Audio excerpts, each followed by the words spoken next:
As a quick precursor to this episode, I would love to invite you to attend the autumn edition of my in-person event, Dare Greatly in the Coaching Arena, which will be held on Friday the 8th of November in Barnes, southwest London. It's a 5-minute walk from Barnes Station, and there's also a free car parking place on site. So it's the best of both worlds. We will be preparing and planning for your best ever 2025, and you will leave with that vision and strategy for your next 12 months with a newfound sense of connection and focus. We will be harvesting your present and planting the seeds for a profitable and joyful 2025, allowing your business goals to bloom with ease. I'm very excited to be bringing the warmth of the season and all of those beautiful colours and everything we can learn from shedding what no longer serves us and preparing for spring. Embrace the seasons of change and join me on 8th of November to Dare Greatly in the Coaching Arena. Do not worry if you don't know anyone. I will ensure that you feel welcome from the moment you arrive until the moment you leave. I cannot wait to see you there, and grab the link now in the show notes. Hello and welcome to Women in the Coaching Arena podcast. I'm so glad you're here. I'm Lott, a business mentor and ICF accredited coach, and I'm on a mission to help brilliant coaches build brilliant coaching businesses. In this podcast, I'll be sharing honest, not hype, practical and emotional tools to support you to make the difference that you're here for. Welcome to episode 4 on 5 ways to save time and money in your business. I'm so glad you're here because in your coaching business, you probably find yourself overwhelmed by how much there is to do and how you're going to fit it all in. Suddenly, when you become a coach, you are also a social media manager, accountant, website designer, IT person, admin person, all in and amongst actually fitting in your family and other caring commitments. So if that's you, I really get where you are, and I'm right there next to you. In this episode of Women in the Coaching Arena, I'll share the 5 main problems that I see coming up time and time again for my coaching clients and ways of overcoming these problems.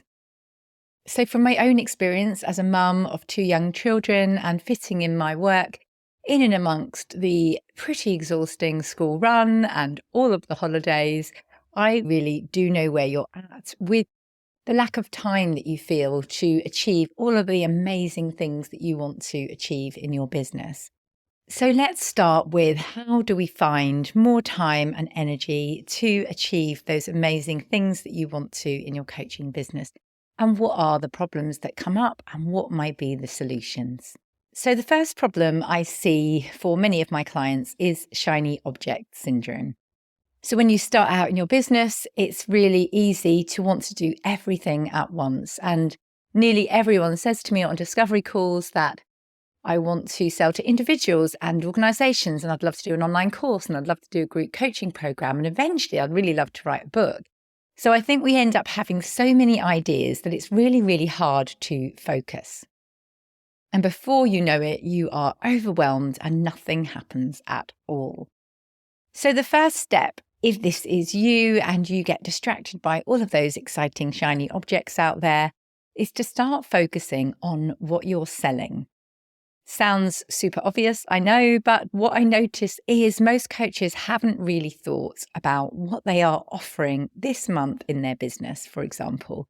So you can get dragged away designing a website, putting out general social media posts, or learning the latest craze without really having a focus of that end result. Like, what are you selling? That's what you're here for in business.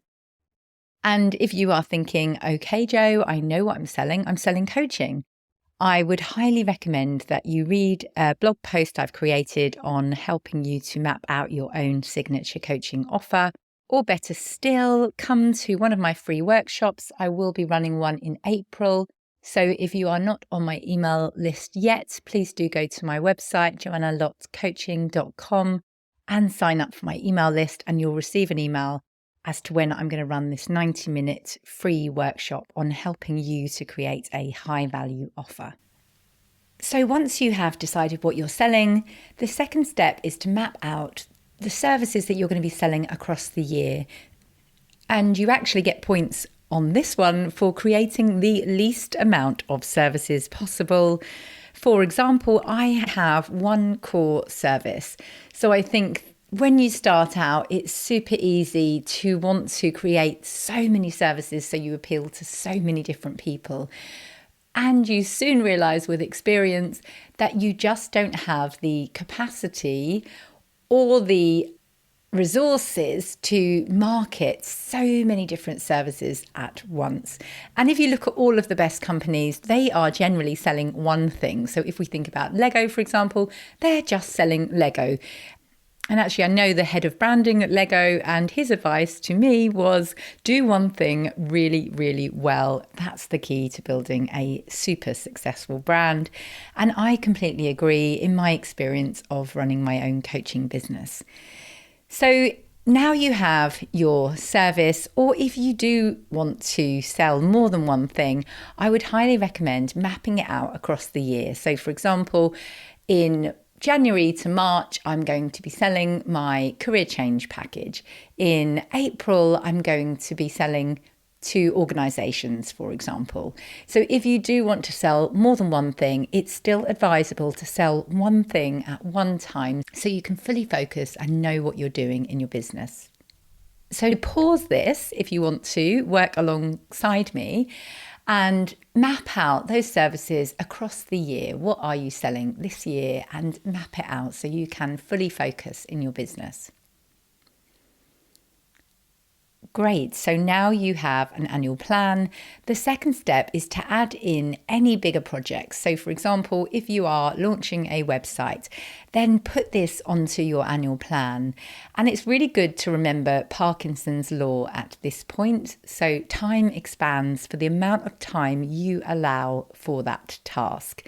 So what I find is people can work on their website for an entire year because there is no deadline. No one else really cares when you launch your website. It's just down to you. So I would highly recommend setting a deadline and telling as many people as possible that you will do this thing by this particular date. So that's my top tip on your website or any other bigger projects in your business. So now you have your overarching annual plan, you know what you're selling, and you have mapped out any other big projects and when they are going to take place in your business. So break it down now and figure out what are the smaller steps. Then time block it. Put this stuff in your calendar. There's a great phrase, what gets scheduled gets done. So it's so true. So really do now think about those things and actually put them in really chunky blocks into your calendar, and you'll be way more likely to achieve it and build those strong boundaries around it so everything gets done as it should. And you don't have those roller coaster months where you are really busy with client work. So you stop all marketing and then suddenly you have no clients. So you go crazy on the marketing and then you get clients and then you stop the marketing. And all of those things can really happen if you let things slip, because there will be continuous things that need to happen in your business all year round. So take a moment now to think about those things and put them in your calendar. The second problem I often see with coaches I work with is being overly ambitious with your time. I definitely experience this myself. We can think that we can just whip up a social media post in 5 minutes before we head out for the school run. And before you know it, the whole day has gone and you probably still haven't got that post out. I am with you. So for example, I was in a group program once and a copywriter was going to run a webinar on how to get your email out to your list in just 2 hours a week. And I said, that's absolutely crazy. I would never join that webinar because it only takes me half an hour to write to my email list. Why would it take 2 hours? And then she suggested I use the app Toggle. So I will link to that in the show notes.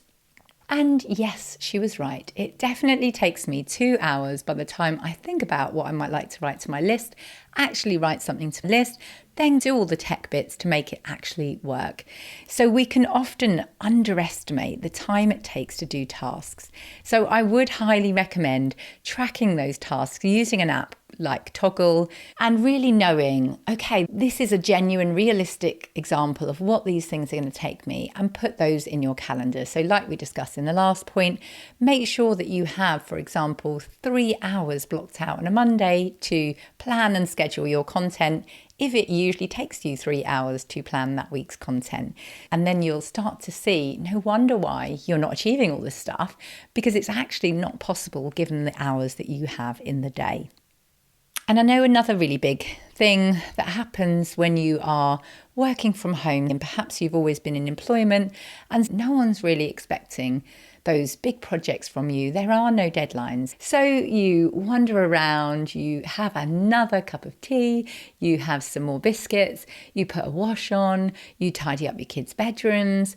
All of those things can end up eating into your time, especially when there are more challenging tasks like sales generation tasks that you could be doing. And obviously you don't want to do those things because they're scary and it brings up so much anxiety. So think about how you can do that thing that you really, really don't want to do first thing in the morning before you use all of your energy cleaning the house and all of those things that end up eating into time. So the third problem I often see is not utilising technology that's available to us. So for example, Calendly is a great scheduling tool that can really save the number of never-ending email chains back and forth searching for a date with your clients. ChatGPT is the next thing taking the world by storm. So do search for ChatGPT on Google if you haven't tried it yet. And I'll also link to it in the show notes. We had an AI expert run a workshop for my Business of Coaching group last month, and it was completely mind-blowing how much time this can save in your business. It can write blog posts for you, social media posts, proposals. It can write your weekly shopping list. It's insane the stuff it can do. I have found the best way is to start by telling ChatGPT who you are and what you do. So you might want to type in, I'm a business coach and I help qualified coaches to build their business and get clients, for example, is what I would type in.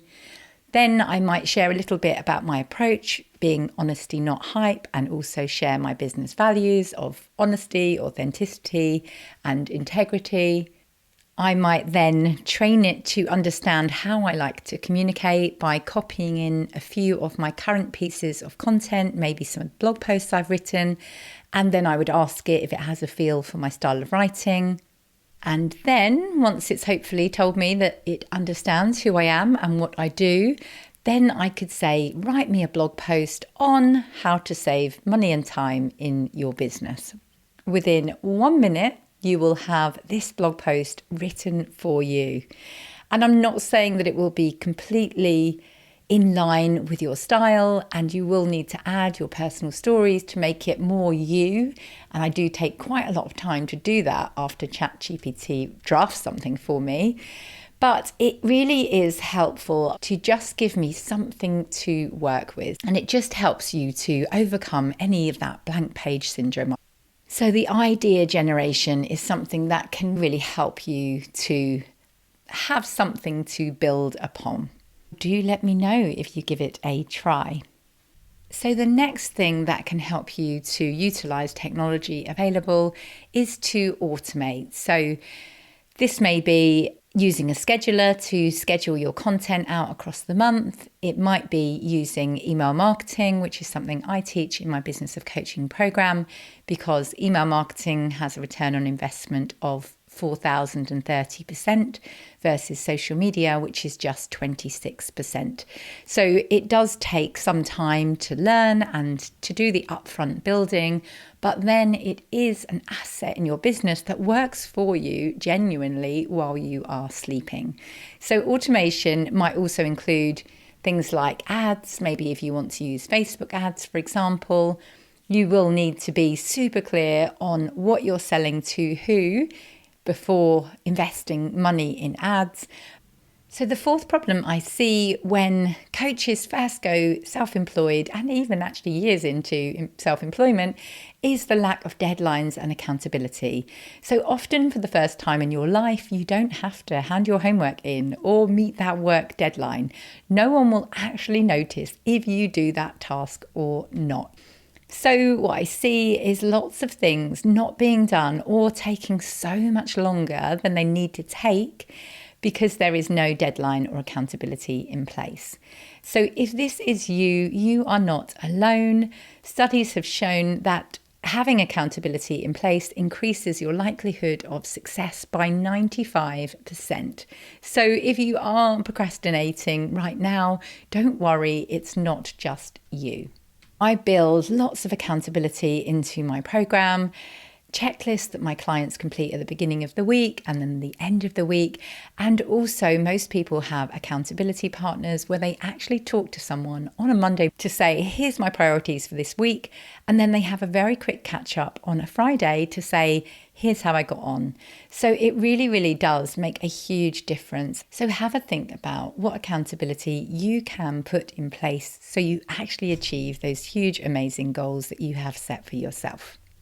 Co-working is another great thing that can help you when you go self-employed in your business.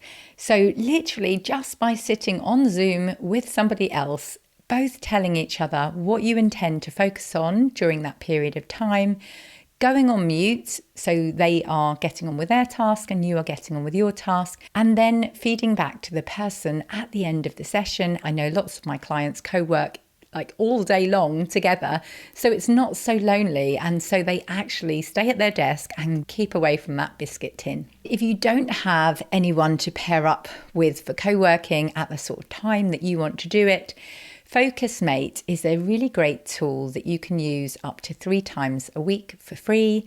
So I will link to it in the show notes, or you can Google FocusMate and you choose the exact time you want to focus on a specific task, and it will pair you up with someone else from across the world who also wants to focus on something at the exact same time as you.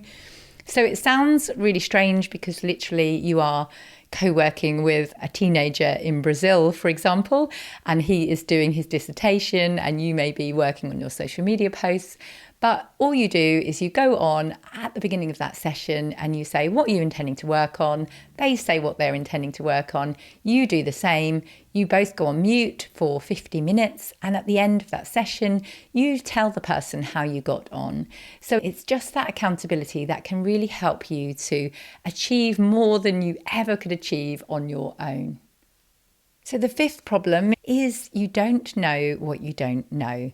So I was astounded when I saw the image of all possible knowledge and the tiny slither, 5% of what we actually know.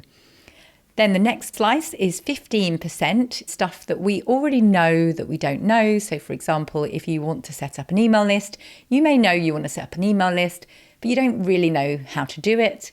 And the biggest slice is 80% that you don't even know that you don't know yet. So I will link to this image in the show notes because it's quite astounding. And that knowledge gap is so true when you are building your coaching business. I notice it a lot from new coaches on discovery calls saying, I'm so excited about this. I know exactly what I'm going to do. And when I talk to people, say 2 years down the line, they suddenly are like, do you know what? There is so much that I don't know and I really need your help. So I do think the more you know and the longer you've been in business, the more you know that there is so much that you don't know. So asking others who have done what you want to do is a huge time saver in your business. I am super grateful that I invested in a mentor when I first started my business. And I'm always working with a coach or mentor on my business and in my personal life. So I remember someone questioning me when I first signed up to that amazing mentor. Thank you, Faye, if you are listening, saying, why would you do that? She's only a few steps ahead of you. And I said, yes, exactly. Recent enough to remember what it's like to be where I am now, but ahead enough to help me to get to where she currently is quickly. So can you find someone who's done what you want to do and seek their help? Okay, so let me summarise today's episode. Firstly, we talked about the problem of shiny object syndrome, getting pulled from pillar to post with all of those exciting things that you could do. And the first step to deal with shiny object syndrome is to start by focusing on what you are selling. So that end result that you want from all of the tasks that you are doing, and then to map it out, including any other projects that you have going on over the year. The second problem we talked about was being overly ambitious with your time. So track your time. You can use an app like Toggle to do so you know exactly how long things take you, and then time block it all out in your calendar. The third thing often in the way is not using the technology available to us.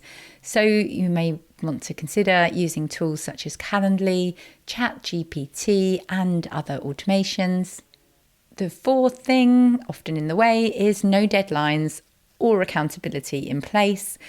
Think about Parkinson's law, that time expands for the time that you allow for that particular task. So deadlines and accountability really, really do help.